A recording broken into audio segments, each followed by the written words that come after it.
Hey there, Squirrel Army. How's it going for today? We're doing more of a look at some of the face legendaries from the Commander Masters Precon decks. This one is for Commodore Guff from the Super Friends Precon. You can join the Squirrel Army by subscribing. Alright, so another Planeswalker that can be our commander. Jeskai colors, 5 loyalty for 4. That's not too bad. Beginning of end step, we can put a loyalty counter on another target planeswalker we control.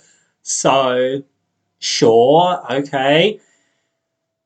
Tick up to create a 1/1 red, a red wizard with tap to add a red, and then you can spend this only mana to cast planeswalkers. -3, we can draw X cards, and it deals X damage to each opponent, where X is the number of planeswalkers we control. So the more planeswalkers, the more damage he does, and the more cards we draw.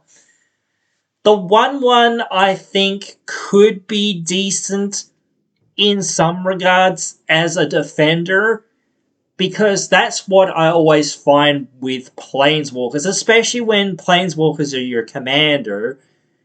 Even if you say, well, yeah, I could get it back later on, do you want to play that extra 2 mana for your commander? No, you don't. Like, it's going to happen, but again, you want to mitigate that from happening for the most part. You want to have it on the field and be doing your stuff with it. You don't want to be sitting there going, well, now I'm in a right kettle of fish. So it is one of those things that is a bit alright there. Like, again, you will have to use those, I would say, at times to ramp yourself into a lot of the other super friends that you would have in a deck like this. And that's really what you want to do, I guess, in this deck, because this is all about, like, it's at least tick up ability is all about super friends. I'm not, like, I don't know much about Jeskai's super friends or whatnot, and there is a couple of cards that proliferate in blue, which is always weird to me, but I guess I don't question it enough. There is a couple cards that are in white that do stuff with, like, planeswalker counters and whatnot, and tutoring for planeswalkers. So there could be a bit of stuff here with this one. I don't know how much red, honestly, offers towards, like, proliferate, and in terms of, like, getting additional counters on your planeswalkers and things like that. I don't really think it does that much.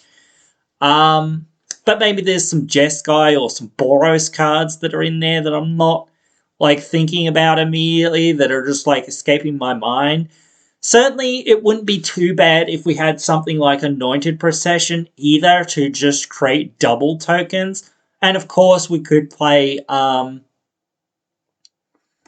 we could run things like the Chain Veil, obviously, for this.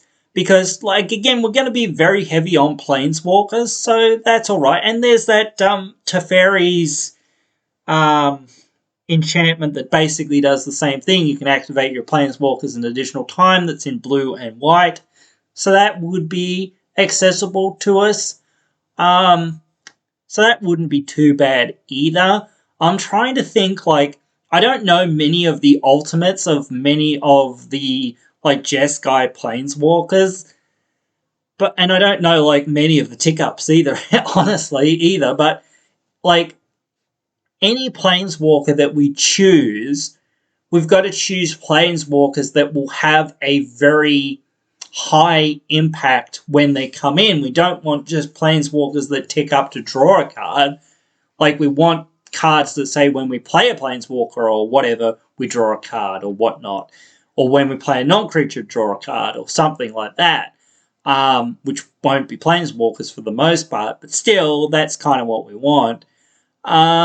And we want things to be able to defend our planeswalkers, because especially if we are picking some of those planeswalkers that aren't as impactful right away, then we want a few turns of them to be able to get through, their activations so that we can get to that point of going, cool, now we can do this and really get really far ahead so that we can close out the game somehow. I do feel like we have to be fairly controlling in a deck like this, so I would say that this deck doesn't want very many creatures, which is a bit weird because a lot of the best things that deal with planeswalkers and whatnot are creatures for the most part. That, or you want to find ways to give your creatures indestructible, and you want to, use a lot of board wipes and whatnot to keep the board clear, to keep your planeswalkers live, and keep your game plan going. So we want lots of artifacts and enchantments to buff up what our planeswalkers do, and maybe some other things and whatnot for mana ramp and whatnot as well. But still, we mostly don't want creatures. We mostly want planeswalkers. We do want some creatures, certainly not none. But again, I do feel like if you want to run a lot of board wipes in a deck like this, it wouldn't be wrong, I don't think. And like white has a fair few board wipes, like red has a couple, I guess. And blue has like a couple as well. So there's certainly space out there for this kind of thing or whatnot. Or like, again, like both of the, you can't attack us, but yeah, you can attack our planeswalkers. There's only one that says you can't attack our planeswalkers, isn't there? Or is there two now that says you can't attack our planeswalkers unless you pay X or whatever it is? So there's some of that sort of stuff, so some more taxing sort of effects so that people can't just attack all our planeswalkers willy-nilly. Something like crawl space wouldn't be too bad, so people can only attack with one thing. It's really not that good against like Voltron or whatever, but still, like, you've got to try to take that, away from other decks that aren't really doing that, and hope that the Voltron player, actually just attacks your planeswalkers instead of attacking you, because, well, that's actually better for you because you're not dead. You can still play the game even if you're, like, sort of lagging a bit and whatnot and sort of languishing, but still, at least you're in the game and can still make plays and still potentially win. Whereas if they just hit you for 21 damage, well, now the game's over kind of thing for you. So we do want lots of ways to protect ourselves as well, not just our planeswalkers, just in case there is that one Voltron player that is just like, well, I don't care about your planeswalkers, player removal is planeswalker removal, I'm going to slam into you for mega damage and hopefully you're dead,